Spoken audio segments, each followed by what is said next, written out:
Donc, nous avons le plaisir de recevoir aujourd'hui les deux préfaciers de l'ouvrage de Claudia. Je le montrerai à l'écran de toute façon.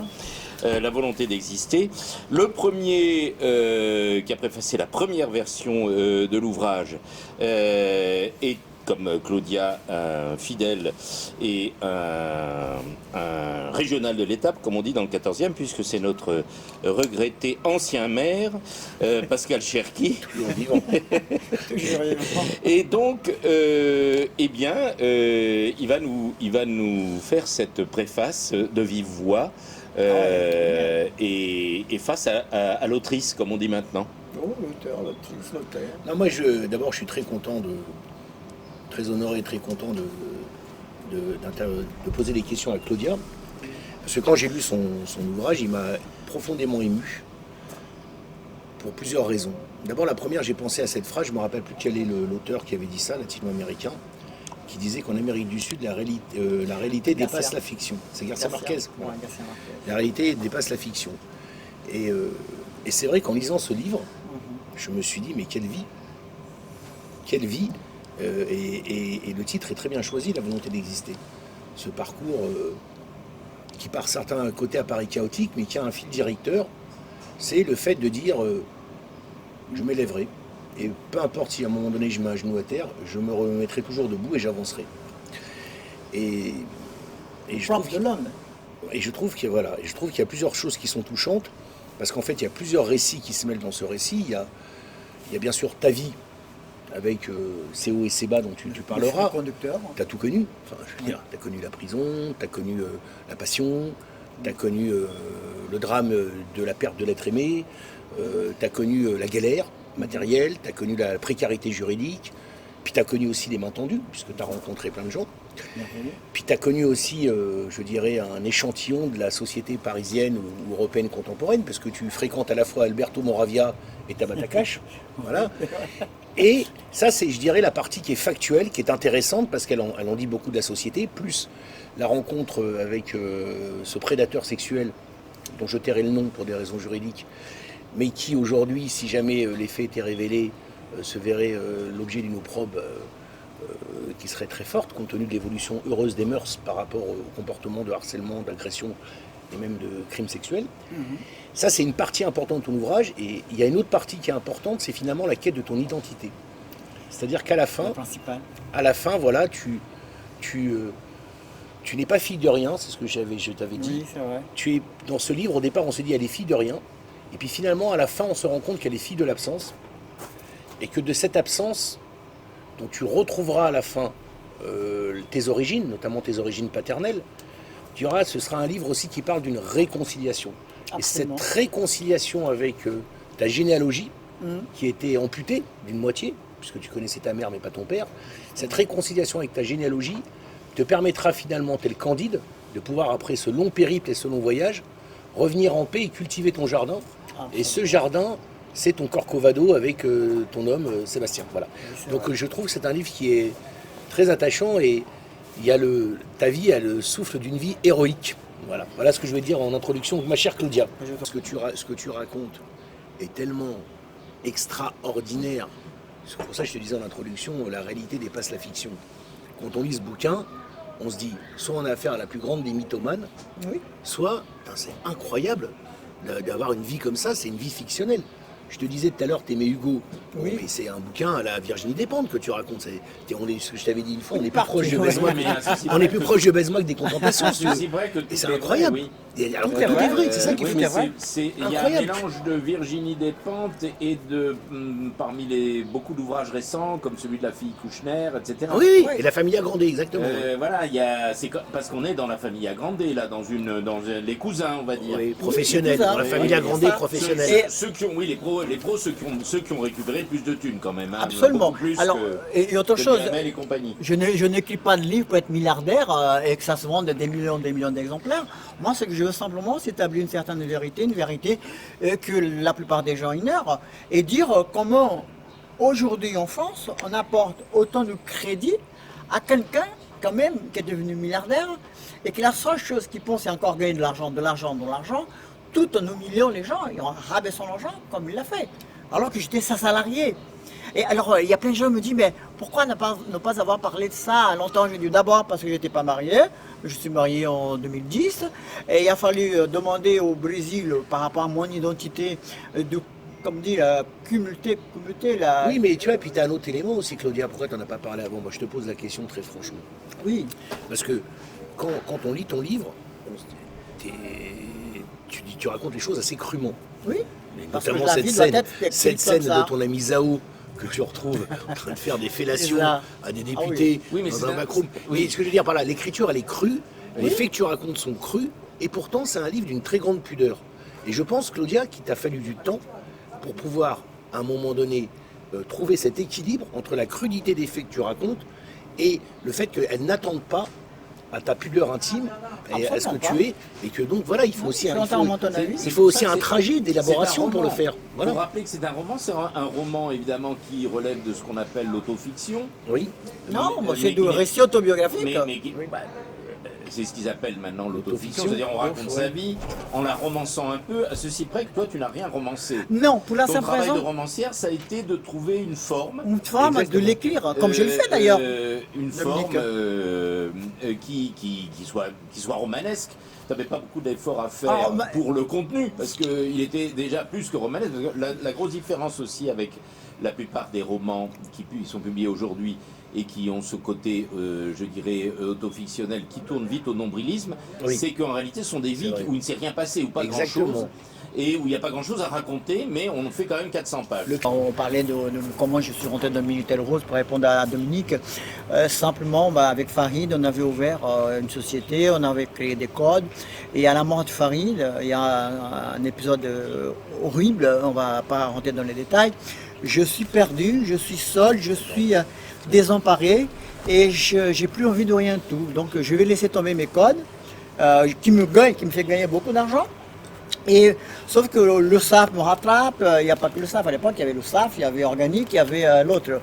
Le SAF, il y avait trois avant. Et quand tout ça me rattrape, je me rends compte que je suis complètement endetté et que je suis obligé de revenir sur le Minitel Rose, qui pour moi n'était pas rose, puisque c'était juste des sites de rencontres, qui n'étaient pas pornographiques. Les miens s'appelaient 3615 Karine à l'époque, avec un C, et les gens se rencontraient. Or, quand je perds mon hébergeur des codes dans le 15e arrondissement, à côté de là, de chez moi, je vais me retrouver un autre hébergeur. Cet hébergeur, c'est le centre de, etc., notre milliardaire aujourd'hui, Zav. la liberté, n'est-ce pas? Et on comprend, et à partir de ce moment-là, je vais tomber avec ce personnage qui n'est pas riche, qui a un PC par terre poussiéreux dans un petit appartement dans le 2e arrondissement, qui après se met avec Fernand de Voltaire, qui était un directeur de la Banque Société Générale, et qui était un copain, un de mes premiers lecteurs de mon premier livre, La famille inachevée, en 87.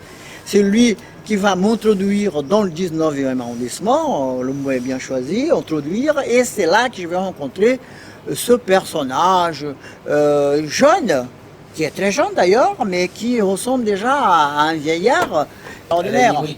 On s'en fiche, je suis d'accord. Non, c'est pas ça. Il va faire de bonnes affaires parce qu'il va faire des coups. Il Voilà, va faire des réussir. côtes avec tout le Réussir. monde. Non, mais Et ça- il ne va- ça aurait Mais pu être- le truc, c'est que ça, on s'en fiche, c'est l'histoire de C'est une pas mal success story, voilà. C'est toute une success story assez glauque, mais qui est en réalité assez courante.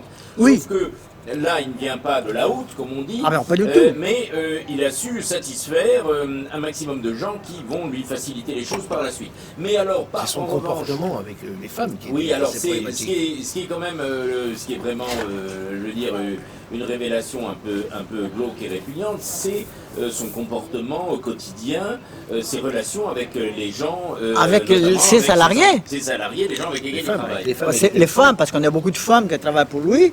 Moi, à l'époque, je ne travaille pas pour lui. J'ai des codes hébergés chez lui. Et c'est par la suite que je veux devenir salarié. C'est le chantage aussi, parce que je te donne le travail. Une fois que je deviens salarié, je vais passer de celle qui a encore le pouvoir, parce que j'ai une société de communication, et plein de choses. Une fois que j'ai tout fini à tout ça, je vais devenir sa proie. Oui, tu vas surtout devenir son esclave sexuel favori. Favorite, Alors, absolument. si tu peux, on va revenir peut-être là-dessus tout à l'heure avec Jean-Pierre, mais comment tu vas t'en sortir de ça? 98, nous avons l'histoire de, comment s'appelle, Clinton avec Monica Lewinsky. Monica Oui, Lewinsky. Il est jaloux. Il est jaloux, il est possessif. Par contre, il a sa petite copine, que tout le monde ne savait pas, c'était la nièce de Tati, Oui. à l'époque, milliardaire, etc. Et c'est elle d'ailleurs, sa copine, qui est juriste, qui est comment ça s'appelle, stagiaire en tant que juriste. Je crois que c'est elle qui va le mettre, l'aider à mettre le pied partout un petit peu. Parce qu'elle a des connaissances, une famille riche, il ne faut pas oublier, milliardaire. Il n'a pas changé parce qu'il a fini, il a jeté celle-là avec qui il a fait 2 enfants pour prendre une autre encore beaucoup plus riche. D'où vient ma pensée que cette personne, elle a aucun scrupule. Ce qui l'intéresse, c'est vraiment d'arriver au top. Et d'ailleurs, tous ses salariés l'appelaient El Diable. Une chose, c'est comment dirais-je, leur motivation, leurs intentions, bonnes ou mauvaises. Une autre, c'est les méthodes qu'ils vont utiliser. C'est surtout ça qui est problématique. La méthode pour faire cette fortune que les gens ne connaissent pas, il y a eu des procès là-dessus. Il ne faut pas oublier que les salariés étaient obligés, entre autres, hein, comme ça, une petite parenthèse, étaient obligés de laisser, de demander, il est presque exigé aux types qui travaillaient dans des sociétés nocturnes d'allumer le Minitel rose. Il y a eu un procès là-dessus, je ne raconte pas de conneries, il suffit d'aller sur Minitel, vous avez un procès là-dessus.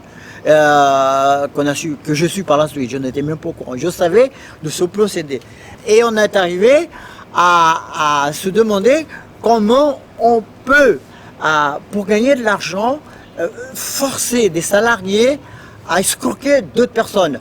Autre chose que personne ne le sait, ce Minitel rose a ruiné tellement de gens. Ça, c'est sûr. Il y a eu des gens qui sont suicidés. C'est pour ça que j'ai quitté tout ça. Il y a des gens qui sont suicidés parce qu'ils étaient dans la campagne. Parce que c'était horrible. Pour ceux qui nous écoutent, il faut rappeler une chose, c'est que bon, maintenant, tu prends un abonnement Wi-Fi ou un abonnement et tu peux utiliser ton Internet presque autant que tu veux. Là, à l'époque, le coût de connexion était à la minute. Voilà. Il était extrêmement cher. À l'époque, donc, c'était pas encore l'Internet, c'était l'Internet français, on va dire. Et il y avait beaucoup d'argent qui circulait parce qu'on payait la connexion. C'est ce qu'il faut simplement expliquer aux jeunes générations. Donc, l'argent qui circulait, c'était que France Télécom reversait une bonne partie. 30%, 30% C'était France Télécom qui percevait les thunes en plus. C'est ça qui est. Oui, ben, France Télécom. À tous ces mondes. À tous les centres serveurs. Voilà. Et c'est d'où que nous gagnons. Puis par exemple, moi j'ai encore les contrats de code. Hein, et je vais mettre sur Internet bientôt. J'ai encore ce contrat, tu vois. France Télécom prend 33%. ZAV, il prenait une bonne partie et il nous laissait 15% ou 20%. C'est-à-dire, nous travaillons, c'est un peu l'esclavage en fin de compte. Parce que l'esclavage du sexe. Parce qu'on est là à tapoter pendant des heures. Moi, j'ai bossé des fois 15 heures par jour. Je commençais à 7 heures du matin, des fois je sortais à minuit. À manger sur place. Ce sont les lignes tarifées. Absolument. Les fameuses lignes. Voilà. Et donc il y avait ces lignes qui étaient là et que nous, il fallait demander aux gens de rester, il fallait garder les gens le maximum. Au départ, ce qu'on appelait sites de rencontre, comme aujourd'hui il y a un Minitel. D'ailleurs, beaucoup de patrons de sites de rencontre Internet aujourd'hui sont les copains de ZAV. Tout le monde le sait. Il y en a 3 qui sont très chemises. Voilà. Et à partir de ce moment-là, c'est vrai qu'on était obligé de forcer presque les gens à rester au maximum pour que si un client ne passait pas, le client restait moins de 15 minutes, ben on se faisait traiter de tous les noms d'oiseaux. Oui, et la punition était sévère. Et la punition était sévère. Sauf moi, bien sûr, parce que après il m'appelait dans le bureau. Oh, oui, tu sais, quand je les traite de salope, quand je les traite de bras cassés, etc. Je ne parle pas de toi. Entendre que Claudia, c'est presque, toute proportion gardée, un comportement de proxénète. C'est un proxénète pour moi. Elle a connu toutes sortes de proxénètes. Je me déteste de dire à quelqu'un. Attends. Oui, mais ce qu'il y a d'encore plus fort, c'est que comme on voit, on a une délégation de la sous-traitance en quelque sorte, mais tout ça est perçu par le biais d'une entreprise publique à l'époque. Et donc, on est dans une espèce de système de pornographie Oui. d'État. L'État, Quand même, absolument. malgré tout, Oui. apparenté, directement impliqué, on a le service public. Donc on voit déjà comment le modèle qui va être utilisé par tous ces start-upers inventifs et créatifs, qui maintenant font des incubes des start-up, ils ont des incubations de start-up. Et beaucoup de quel est le conneries modèle, aussi. le business model dont ils vont s'inspirer. C'est un peu c'est la plateforme avant l'heure.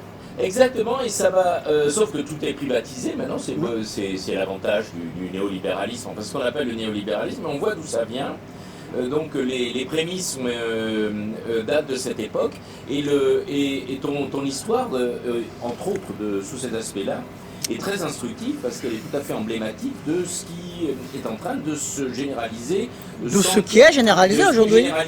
Mais sauf que c'est soi-disant gratuit aujourd'hui, donc la question est de savoir par où circule le fric et autres, mais ça ce sera peut-être un autre livre que d'autres et maintenant, donc, le préfacier et l'autrice face à face, au moment enfin de la publication d'un ouvrage sulfureux par certains aspects, poignant par d'autres, et maintenant, eh bien, je vous laisse la parole pour un dialogue en vue de la présentation de l'ouvrage. Je laisse la parole à mon cher bon, maître, je vais démarrer par la préface. En fait, ça n'est pas prévu, ça n'était pas prévu comme une préface. Non. C'est le patron de la maison, ici présent, qui m'avait communiqué un manuscrit en me demandant ce que j'en pensais, si je pouvais le mettre par écrit. Ce que j'ai fait. Je l'ai lu, je pourrais dire, presque d'une traite, parce qu'il est, j'y reviendrai, passionnant, revigorant, drôle en dépit de ce qu'il relate, qui n'est pas destiné à provoquer le fou rire. Mais j'ai été tellement enthousiasmé, j'ai écrit dans la foulée 2-3 pages que j'ai remis au patron ici présent, qui l'a transmis à l'autrice. Et c'est elle qui a pris l'initiative de le coller en préface. C'était pas du tout prévu pour préciser. Entièrement de ton avis, c'est bien ça que s'est passé. C'est ça qui s'est passé. J'étais fasciné par la préface, pour la simple raison, c'est qu'on ne se connaissait pas. Ah, pas du tout. Aujourd'hui, on va dire, ça fait 2 ans. Oui. Bah, je peux dire que pour moi, tu es quelqu'un que j'ai appris à découvrir, à aimer, à apprécier. Tu es venu manger au restaurant. Oui, où j'ai apprécié aussi l'excellente cuisine. Génial. Hein. Voilà. Et ce moment-là m'a rapproché de quelqu'un, non pas parce que tu as fait une préface favorable au livre, pas du tout. Non, c'était cette sympathie et puis cette perspicacité d'avoir saisi ce que je voulais dire dans le livre et d'être si efficace. C'est ça qui m'a touché, vraiment. Tu as déduit en 2 pages presque toutes mes envies et toute la profondeur de ce que je voulais dire dans le livre. Et je te remercie de tout mon cœur. Oui, alors moi, comme ça, a été pour moi un plaisir de le lire. Et je dois dire, je le répète, que bien que ce qui est compté n'est pas spécialement drôle, mais le style, le type de phrase, les périphrases, le 2e degré, l'injection de mots d'argot populaire m'a stupéfié. C'est-à-dire que dans la période où nous nous trouvons actuellement, qui est tout de même une période où les gens dits de gauche se prennent au sérieux, que des femmes dites libérées, écrivains, je pourrais citer Christine Angot entre autres et d'autres, sont des gens qui me font, je ne vais pas dire germer, mais qui m'ennuient profondément, qui m'énervent. Je vois un morceau de bravoure littéraire sur quand même un certain nombre de pages dont je n'ai pas lu l'équivalent depuis des lustres, et notamment de la part d'une femme. Oui, parce que c'est un livre féminin, féministe, et où un certain nombre de personnages masculins, principalement, en prennent pour leur grade. Alors on a découvert dernièrement les turpitudes de ce milieu, mais c'était plutôt ce sont encore, au moment où ils ont été révélés, notamment la Familia Grande, Kouchner et compagnie, et d'autres encore, ce sont des petits joueurs à côté du personnage principal, Le fameux milliardaire. dont il est question. En tout cas, lui, c'est le gros joueur maintenant. À l'époque, c'était vraiment Lui, un petit joueur, c'est l'incarnation de la dévoyée, si on peut dire, encore que je ne sais pas si le mot dévoyé est adéquat, de la Startup Nation. Ouais. Certes, le personnage en question pourrait contribuer au succès du livre si le livre n'était pas boycotté À la presse. par la presse, justement en raison de la présence de ce personnage. Qui est le patron de la moitié de la presse. Oui, qui fait Qu'on ne citera pas. qui fait partie des 9 milliardaires dont on parle tout le temps, Oui. qui contrôlent la presse, je dirais aux ordres sans qu'il soit besoin de lui en donner à cette presse. Oui, Donc, de journalistes alignés et couchés. Oui. Pierre, il y a quelque chose que j'ai appris il n'y a pas longtemps, que je ne savais pas d'ailleurs, parce qu'on apprend tous les jours, c'est que la moitié de la presse aujourd'hui lui appartient, à ce personnage. Ils ont la presse dite de référence. De référence, oui, bah parce que En réalité, Nouvelle Obs, de référence. le Parisien, tout ça. Et une autre partie, c'est à son beau-père. Oui, ah oui, ben Alors c'est fini.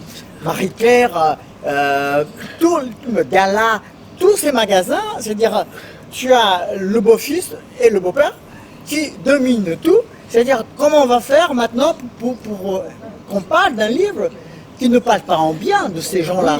Ça va être difficile. Faire les gros titres de leur presse, justement. Ou d'une partie très de cette- difficile. Mais jamais. Non, mais je veux dire, vu la thématique et les exploits ou les péripéties de cette saga, elle aurait trouvé certainement sa place en première page de certains des... Elle, par exemple, des elle, c'est un publications. livre très féministe qui défend d'ailleurs. Parce Elle, que ou c'est Gala, pas ou elle, Voici, Gala, ou Dieu sait Voici. Et j'avais deux copains qui étaient journalistes dans, qu'on appelle là, pas Voici, l'autre, Crozet, j'ai des amis à Crozet, j'ai des amis Voici, VSD avant, comment ça s'appelait, le patron de presse de VSD, Mais- qui a été acheté, Oui. d'ailleurs, et qui n'est plus la même chose. Ben, eux, il y a 2 ans, lorsqu'ils sont au courant du livre, parce qu'il ne faut pas oublier la famille Grande vient de sortir maintenant. Moi, ça fait 2 ans que j'étais Oui, sur le livre. mais Familia Grande, il y a des aspects Familia Grande et même Plus très que ça, grandés, oui. on va dire, dans ton livre, qui elle a également été relayée, recensée par Le Monde, Libé, etc. D'autres livres qui appartiennent d'ailleurs aux mêmes personnes, dont le personnage principal est certes romancé, mais enfin on peut dire que c'est quand même autobiographique. Autobiographique. Or, le récit autobiographique de la volonté d'exister, ben, c'est justement au regard sur notre société qui a changé depuis 40 ans. Il ne faut pas oublier ça, que le livre n'est pas sur la personne uniquement. C'est un livre qui parle d'amour, de morte, parce qu'il y a quand même un décès qui est extraordinaire, il y a la description, je ne peux pas tout dire non plus, mais c'est un récit autobiographique, je pense que tu... De ton premier amour et amant. D'un Amour premier amour et véritable. amant. Amour véritable. Oui, un mot Et non pas véritable. rencontre. Et voilà, sexuelle. et qui est extraordinairement bien dans le sens que c'est la rencontre d'un musulman avec une chrétienne. Et ça se passe à Paris. Et puis c'est un amour presque impossible aussi. Et impossible par la propre famille, parce que sa famille n'est pas d'accord. Sa mère vient à Paris chercher son fils, et elle va l'emmener d'une manière ou de l'autre, on va garder le suspense, mais elle va emmener ce fils d'une manière ou de l'autre.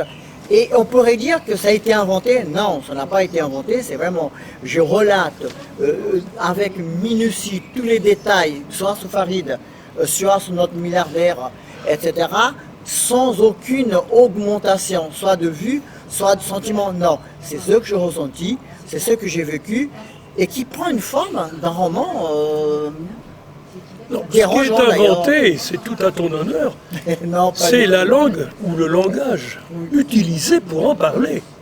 Parce Oui. que ça pourrait être un récit assez banal s'il ressemblait à ce qu'on lit habituellement dans les rubriques de faits divers ou y compris dans des mémoires faits par des gens qui n'ont pas d'imagination par rapport à la réalité. Là, il y a une espèce de transfiguration extrêmement au vitriol, il faut le dire, et ludique, bien que certains passages soient tout de même pas tellement comiques, c'est moins qu'on puisse en dire. Hein. Mais somme toute, c'est ce mélange somme toute, de sarcasme, d'émotion, d'imagination verbale qui fait tout le charme, à mon avis, de ce livre. Je l'ai lu, moi, en 1 jour et demi. Voilà, Ah oui, voilà comme qui Marie. doit donner Ah oui, envie c'est de le lire. C'était sur la France gauchiste, bobo, Voilà. qui Alors. finance mais qui n'en fait Attendez, rien. attends. C'est- Alors, À toi. Je disais qu'une qualité supplémentaire de cet ouvrage, c'est son actualité par rapport au faux débat et au crépage de chignon au sein principalement de la gauche bobo, ou la gauche bobo face à ce qui supposait être la droite, sur les questions ou les faux problèmes de l'identité, du genre, de l'assimilation, du communautarisme, etc. On voit là quelqu'un qui s'est coulé dans le moule hexagonal, pour ne pas dire français, venant de un pays quand même lointain, qui est le Brésil, et qui de plus s'est trouvé confronté aux aspects les plus répugnants, on pourrait dire. Au pire grand mâle blanc qu'on puisse Ouais, imaginer. Ah oui, oui, il y a le grand mal blanc, enfin bon. On va dire plutôt. Et ils sont présentés comme tels, mais sur un mode Oui. ludique. Oui, mais là, c'est un égocentrique, narcissique, enfin tout ce qu'on voudra, mais enfin, il est une assez bonne image de ce qui est dénoncé aujourd'hui comme le grand mal blanc, de ce qui fait les choux gras de la presse, du fait des révélations, des turpitudes de toute cette À condition famille qu'on ne parle pas de lui. Voilà, condition qu'on de ne toute cette prononce famille pas son agrandée. nom. Voilà. Alors, Ça s'arrête là, là. tu vas être confronté à toutes les variantes et toutes les variations de ces sinistres personnages qui n'honorent pas, il est vrai, le genre masculin, il faut bien le dire. Et donc, qu'en fait notre autrice dans son livre? Il ne faut pas tout brancher sur lui. Tous les, Surtout pas. hein, tous les personnages il y a des personnages on va pas dire de sexe, faut pas prononcer le mot, il faut dire de genre maintenant. Il y a des gros mots maintenant. Oui. On a une police de la pensée, une police du langage dans la pseudo-gauche bobo qui est absolument insupportable. Absolument, Enfin bref, les personnages Moi aussi, d'ailleurs. de genre masculin que l'on rencontre, à part, disons, 2 ou 3, hein, qui sont des gens présentés comme sympathiques et tout ce qu'il y a d'estimable, les autres, ce sont des crapules. Crapules, oui. Ce sont des salopards, faut prononcer le mot. Absolument. Et là, il n'y a pas la rancœur. C'est ça qui est amusant. La rancœur de l'auteur n'est pas placée sous le signe de l'aigreur. Elle est placée sous le signe de la dérision. Dérision, parce on peut rire de beaucoup de choses. Oui, c'est ce que Et disait même de Rabelais, sa propre hein. misère d'ailleurs. Ouais, c'est ce que disait Rabelais. Et justement, moi je trouve que ce livre, dans son style et dans son esprit, a quelque chose, pour moi, de rabelaisien. Bah voilà. Eh bien, lisez-le donc. Ah oui, absolument. Et bravo et merci à tous les deux. Et n'oublions pas, 63 rue Raymond Losserand, que je remercie à Dominique de Voilà. m'avoir accueilli. T'es le seul à avoir Et- accueilli ce livre dans toutes les librairies de Paris. Merci. Et il C'est est moi qui vrai remercie. que notre chère autrice et voisine pourrait vrai. faire aussi, et je le fais pour elle, la publicité de son restaurant qui est à un jet de pierre, comme on dit d'ici, du 14e, le fameux restaurant brésilien du quartier Pernetti, à savoir le Corcovado, j'ai bien prononcé, rue du Château. Donc, Merci de tout cœur. merci. Voilà. Merci à